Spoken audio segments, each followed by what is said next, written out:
Welcome back. My name is Dr. Wang. I am so happy to be here today with my co-host, Mr. Joey DiGangi. Hey everyone. For those of you that have been tuning in, know that we use this platform to share new things with you, as well as introducing new ideas and talk about, generally what happens in the economy, right? And it is no secret that COVID, the pandemic, has wreaked havoc. Everybody. Everyone. Feeling it. Everyone is feeling it. And I would say that particularly higher education industry has been feeling it. Yeah, they've definitely gotten. Yeah. They're on the worst end of that. The Department of Labor in February 2021 actually published a report. And that report actually said that higher education institutions in the United States had cut around 650,000 jobs.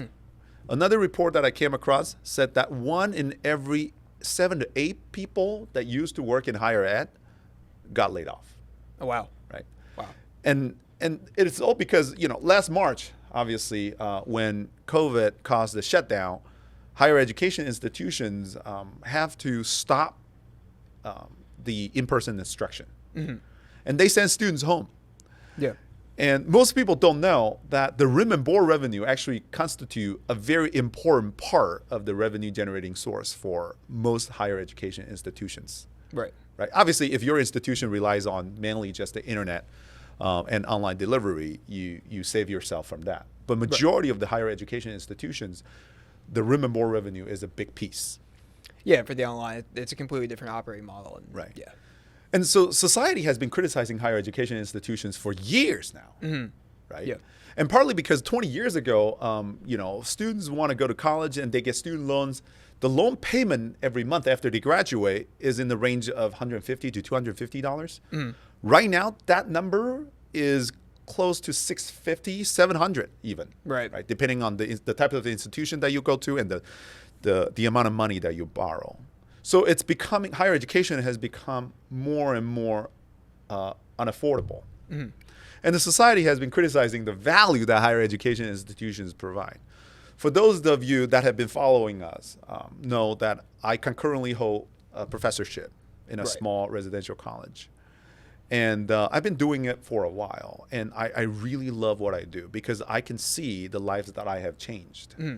And for those of you that understand and know the connection between Joey and I, know that Joey actually was one of my students in the classroom, and he proudly graduated from the institution that I teach at with a business degree. And so, Joey, obviously, you've gone through the college selection process, and you ended up attending a small residential college. Would you mind sharing a little bit about why you made that decision and what that had meant to you? Yeah, I mean, so for me, when I graduated high school, I started out, I liked a lot of different things. My interests were kind of scattered, but I didn't know what I was really passionate about yet. I didn't have a clear idea of what I wanted to do with my life. And so for me, the biggest thing was not trying to find a place that would teach me what to do or teach me how to get that job I wanted, because I didn't even have a clear picture of what that was yet. So I wanted to find a place where I'd have a chance to connect with the professors and really get an idea and kind of help understand, identify what am I passionate about, what am I naturally inclined to do, and how to have a fulfilling life after that. But I think you have to start by finding those things out, and you need to talk with people who have done more and seen more than you. So I guess I'm asking a rhetorical question. Were you able to find what you were looking for? Yeah. At graduation? Yes. Because I will tell you, I mean, obviously without the opportunity to get to know Joey at the personal level because of the environment that we were in college, I wouldn't even have the opportunity to become a business partner with Joey. Right. And I wouldn't even have the opportunity to bring him into my business endeavors. Right. Yeah. And I would say that people that come to small residential colleges in particular, that's what they're looking for. And obviously in the United States, there are roughly 3,400, 3,500 four-year degree granting institutions. There's a lot. And obviously back in the days, people go to college because they're looking for skills. Right. But now it has changed because it's easy to access information. It's easy to train yourself with skills that you want to learn. You could go to YouTube and look for things that you want to learn. You could even utilize the certificates provided by corporates in the United States to learn various skills. Yeah, Google, LinkedIn. I saw even Fiverr has different certification programs now inside of it. Right. Everyone's. Exactly. Yeah. So now we have a slightly different problem. I mean, there's way too many alternatives, way too much information, and people don't have the knowledge enough or analytical skills enough to sift through the useful or useless information and to get to the intelligence that they need. So the purpose of college has changed, right? And I deeply believe in cultivating the well-roundedness. I don't believe that my job as a professor is to just teach skills, because skills you could easily learn. But the well-roundedness and how do I, make sure that my students understand what their purposes are? How do I make sure that they, get to find things that excite them to enrich their life? Right. I think that's the part that I want to focus on. I want to support the students in whatever way I can, but I want to give them something that they could latch on. That is the well-roundedness. That is the whole person education that I want to provide. But at the end of the day, I don't think that especially the prospective students and parents are looking for that, because they look at the price tag, and they are calculating return on investment, right? And they forget the fact that college education actually includes a transformative component in it, the come of age experience that their children should be getting. Because at the end of the day, I mean, skill base is very, very important. But through my lens as faculty, I want to foster citizenship. I want to give students an agency to look for what they want and to find joy in their lives, right? So, and I often argue this, the jobs that you see today didn't exist 20 years ago, and the jobs that you will be seeing 20 years from now most likely don't exist today. So I could teach skills all I want, but sometimes those skills get obsolete. What instead I want to give my students the ability to teach anything that anything that they want to learn. I forget where I saw it now, but they were talking about, like, in some very highly technical fields, like what you learn your freshman year may or may not still be the most relevant information by the time you graduate, fourth year or finish your master's degree. It's everything's changing so fast right now, and that's before you factor in pandemic and everything's changing rapidly. But the problem is I cannot overlook the criticism that higher education receives, because it is a hefty price that you need to pay. Oh yeah, no doubt. To attend college, and we talked about affordability. But it's no secret that it's costly. It's still costly. I mean, maybe not the sticker price, because most colleges don't even charge sticker price. Yeah, there's scholarship and there's other ways to bring that down. Right. But still, it's still hefty. Oh, yeah. So how do we make sense of it? I mean, the fact that, without room and board, most colleges cannot survive is alarming. That fact is alarming, because you look at the colleges, they certainly don't provide dorms like Hilton or Marriott. Right? But they charge pretty much comparable to the prices charged by hotels. So what are we missing here, right? So it seems like there's a significant operational inefficiencies that exist in some institutions. And if you look at in higher ed, we talked about the demographic cliff. And because from the last great recession, the last recession, 2008, 2009, the childbirth rate went down significantly. Which means that 18 years from that point on, you're not going to have the number of high school graduates enough to support the 3,400, 3,500 four-year degree granting institutions. The numbers just do not check out, because those who will be going to college in 2025, 2026 have already been born, and you can't change the fact. Right? So the 18-year-old, the traditional market has changed, right? So all these institutions, and there are already a lot of institutions that have folded. Especially in the northeastern region of the United States, because this is the place where the demographic cliff will hit particularly hard. Right? So all these institutions, they're scrambling right now. Right? And COVID really was the last straw for a lot of the students, for a lot of the institutions that didn't make it, right? So how do we make sense of it? Because, I don't want to analyze this using a business lens, but these institutions rely on tuition to sustain. And we as a faculty member in one of them, I deeply believe in the value that we provide. But as a business practitioner, I also know that colleges are really slow to adapt and change. Think about the programs that we offer. Think about the courses that we offer. Right? I mean, are we fulfilling the needs of the society? I mean, not necessarily just the skills. And when we preach the importance of well-rounded education, how do we prove our value? Right? How do you assess that we've done what we aim to do? Right? Talking about the soft skills. I mean, I read a report that Google did internally that talked about, the 7 or 8 attributes that they were looking in new hires. Right. And out of that 7 or 8 attributes, majority of them are what we call soft skills. Right. The ability to work in teams. Creativity, entrepreneurial spirit, things of that sort. We don't assess them in our classroom because it's really difficult to assess. And the fact that they are difficult to assess doesn't mean that they're not important. It's quite the opposite. I mean, who would argue that creativity is not important? Who would argue that being entrepreneurial and being able to innovate and spark changes is not important? Nobody. Right? And how do you cultivate leadership or ethical leadership?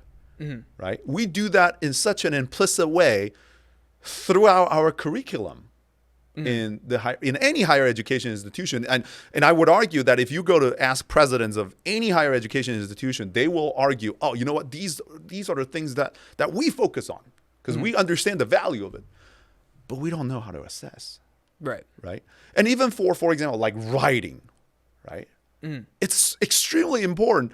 But do you know that in order for you to teach good writers, you have to actually make an effort, right?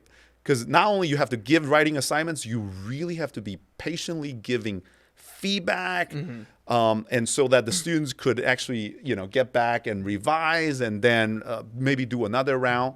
That takes time. That takes time. And in a small residential college setting, you would have the luxury of having that personalized attention that you otherwise wouldn't have in a larger institution. But obviously, larger institutions, they have the research capacity, and they do great things as well.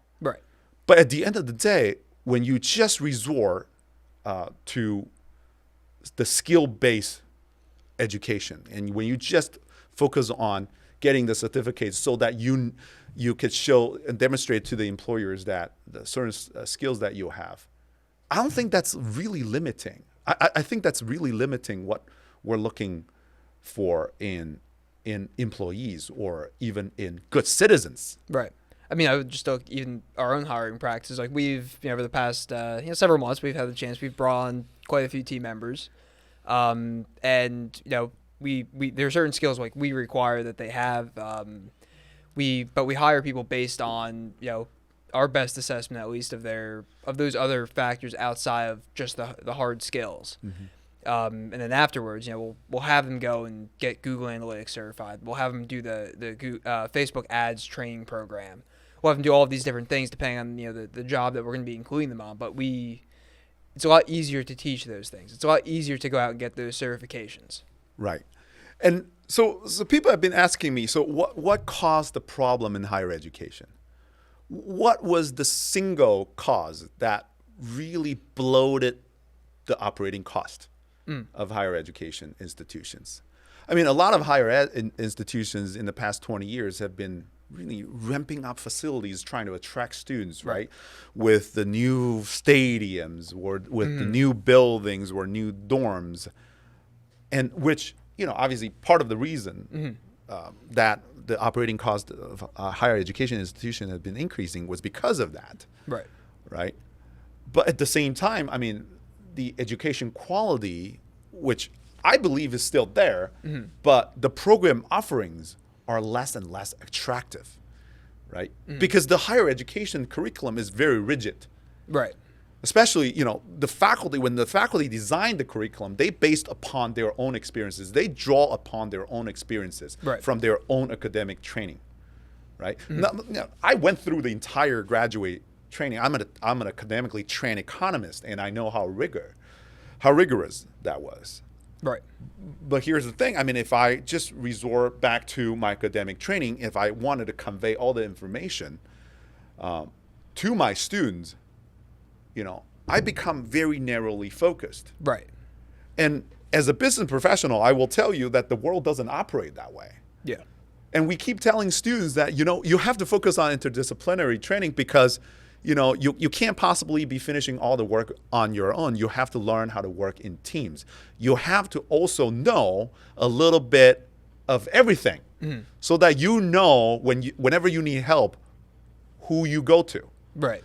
Right? Right. So that interdisciplinary piece is important. However, it goes against the traditionally trained faculty who go through, like I said, the rigorous academic training.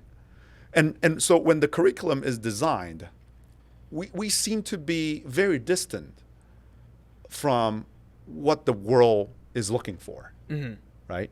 And again, it is no secret that higher education institutions are very slow to change and adapt, which is really different from the environment that we're used to, because as business practitioners, we can't afford not to change. Right. And one of the episodes we talked about COVID. I even discussed COVID. I'm not sure whether you remember. I even discussed COVID with a level of excitement because it is COVID that I believe as a business professional that creates opportunities. Right. Because you want people to panic. You want your competition to panic because that'll create opportunities for you to cut in. Right. And present something new. Yeah. Right. But that requires speed. Yeah. Right. And the kind of market dynamics that you would hope to have as a business practitioner is that you want to win. You want to win. Of course. But in a higher education environment, it's very difficult to institute changes. Right. And we all know that changes threaten the ways of living. Right. It's going to cause short-term discomfort, right? And let me ask you this question. So from the business lens, why wouldn't that cause problems? Why wouldn't change cause the same level of problems as it causes the higher education institutions? So, man, I mean, I would say I think a lot of business they're I think you get used to a certain level of uncertainty. Yeah. And I think that there's no escaping that, especially small businesses, especially, if you're entrepreneur, you're always looking, you're used to it and you're looking for, you're anticipating, you're kind of like lying in wait sometimes. Like you were saying, you're waiting for what's that next big thing. Right. Maybe I missed the last one, or what's the next one? I want that next one. You're gearing up for the next, the next season, next outing to go. That's right. To go pounce on that changing event. And I think it's a different mentality. Because we as business professionals need to stay ahead of the curve at all times. And you're constantly you can predict 100 things and hope that one of them's right so you can get ready for it. But you're always looking for that next one. Right. So I'm struggling because I live in both worlds, and I understand what my faculty colleagues or administrative colleagues are thinking, right? Because they're not used to that idea. But at the same time, now the changes is forced upon the higher education institutions. What do? Right? So are we catering to the student needs? Or are we catering, we say we are, but are we catering to the modern student needs? And what are the modern student needs? Right? So I'm a deep believer of experiential learning opportunities. Right. I design internship opportunities. I provide hands-on experiences to my own students. I, design study abroad trips because I want to give students the international experiences that they deserve. As today, it's a global society. People have to have that experience before they could be successful.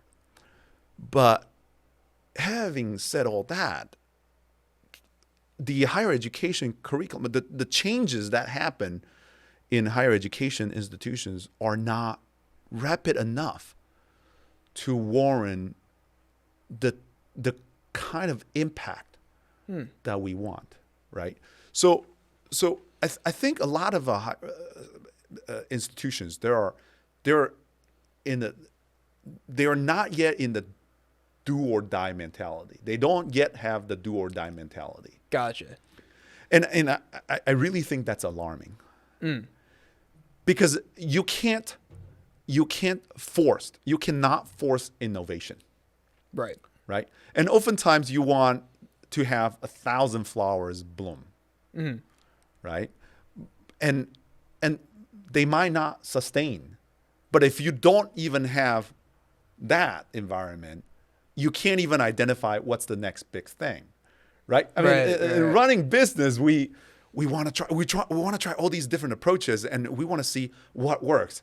And if there's one thing that works, we'll double down. Yeah, you just keep pressing. I'll keep pressing, right? Yep. But what about higher ed? I don't see that. Right. I don't get to see that. And change is difficult. Well, granted, in a larger business, right, with a lot of headcount, it's also difficult to implement changes. Yeah, we see that a lot. But there's one thing. I mean, as a business consultant, we would know. But there's one thing that's distinctive in that in a larger organization, business,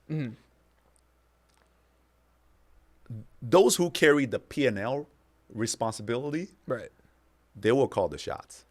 Yeah. Right? Because at the end of the day, it's their responsibility to make sure they have the fiduciary responsibilities. Right? They need to be responsible for the stakeholders. Yeah. And wouldn't you argue that similar things should happen in higher education institutions? I mean, who are the stakeholders? The students are stakeholders. Right. The board of trustees are stakeholders, right? Right. And the society is the stakeholder. Because the majority of the students, I mean, very rarely you would have higher education institutions that have, students that 100% fund themselves with tuition. I mean, they oftentimes need to rely on some sort of loans, or they even borrow from family members. So how do we make sense of it? What is the sense of urgency in higher education institutions? I'm not even talking about survive. I'm talking about thrive.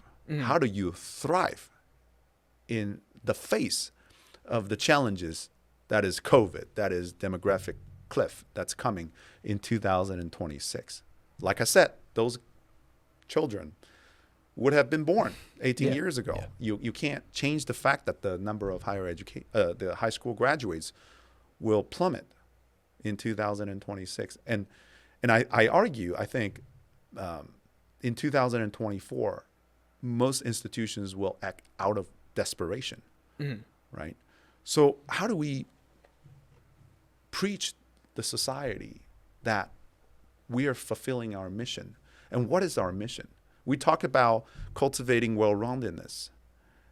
Is it for small business owners or employers that are looking for employees? Would college degree still be the thing that they're looking for? What do you think? I think it is. And I think it would go, kind of beyond, like, it's, I think so many people at this point, like, a lot of people have college degrees. I think you need to look for something kind of beyond that. And you look at, like, what kind of experiences did they get as a college student. That's when you get into, like, that well-roundedness that you're talking about. Right. So at the end of the day, what is it that higher education institutions should be focusing on? Right? Is it the affordability? Is it the student learning outcomes? I guess it's all of it, right? Because I think we're serving the greater good. We're not just job training centers. I refused to think myself, who's a faculty member, that is only the instructor in a job training center. Right. Because I certainly don't just provide the skills, as I mentioned so many times. But what is it what is our value proposition, right? Because at the end of the day, we know that we're contributing to the greater good. I argue it's the fact that we're fostering citizenship, the fact that we're pushing students to navigate and explore and take chances in the things that they learn to try to find joy in life, the fact that we're pushing them to find the things that will give them the sense of fulfillment and a sense of accomplishment, that really makes higher education distinctive and valuable, right? So there's certainly improvement that can be made in the higher education segment. No doubt about it. I don't think that higher education institutions have been operating in the most efficient manner through the business lens. Right. And changes are imminent. There's no doubt that higher education institutions need to be innovated, need to make changes and to ramp up their program offerings to cater to the modern students' needs. But there's also no doubt that the value of higher education institutions exist. Right. We push the society. We advance the society. If you're looking at just, for example, the job skills, 2008, the Great Recession, after that, a lot of jobs were wiped. The types of jobs that came out to replace the old jobs, majority of them require college education. Right. So it must mean that the higher education institutions are contributing to the society in a certain way. But I argue it's actually beyond that. We need to look beyond just the jobs and just the skills. Because the career readiness, while important, it's only a small component in people's lives. Right? When we talked about how, when people graduate from college, normally 21, 22 years old, there are 43 working life ahead of them. Right. It's not only about jobs. It's about enrichment. It's about finding something that people are passionate about. And that transformative experience that higher education institutions provide, as evident from my interactions with students, matter. Right? Yeah. Now, even with the job screening process, I mean, as an employer, when I interview candidates, I ask them about what they like to do. Yeah. Right? Because I'm not hiring a machine. I want to hire a real, sensible human being. You need substance. I need substance. I need depth. I need that adaptiveness. But the adaptiveness cannot be taught. Right. It has to come from, the immersion of either experiential learning opportunities, as we call it in the higher education segment, or it has to come from the interaction with people that care about you, that want to support you in your education journey. So it's not just about skills. It's about people that are willing to invest in you and cultivate you. So for the society to understand what we truly provide, it actually requires you to look beyond the career readiness. Yeah. It requires you to look beyond the ROI. But I'm not trying to make an excuse. Like I said, I think higher education institutions, they have a lot to learn from business practitioners. Because when we analyze the performance of business, right, we use metrics that's different from the higher education institutions. Now, I'm not saying that higher education institutions are business. Right. But any organized operation would have to be mindful of the financial resources that they have. But resources. You need resources to fulfill the mission. Yeah, and there's a difference between revenue and profit, because nonprofit organizations will still need revenue to survive. Right, exactly. Yeah, and I think people oftentimes mistakenly think that, nonprofit, you shouldn't make money. Well, that's different, right? Because you need revenue to sustain. Financial sustainability is important because that dictates your survival. Yeah. And I guess what I'm saying is, from the value proposition perspective, there is a lot to talk about in higher ed. And people are so narrowly focused in that one thing that is the ROI. You could go on YouTube, you could watch a bunch of videos, but that doesn't make you a well-rounded individual. Right. And as an employer, I could tell you, call me biased, but I'm looking for depth. I'm looking for people that have gone through that transformative experiences. Hopefully that you've learned something from our conversation today and that you enjoy our analysis. And, I'll love to see you next time. Bye, everyone. Bye.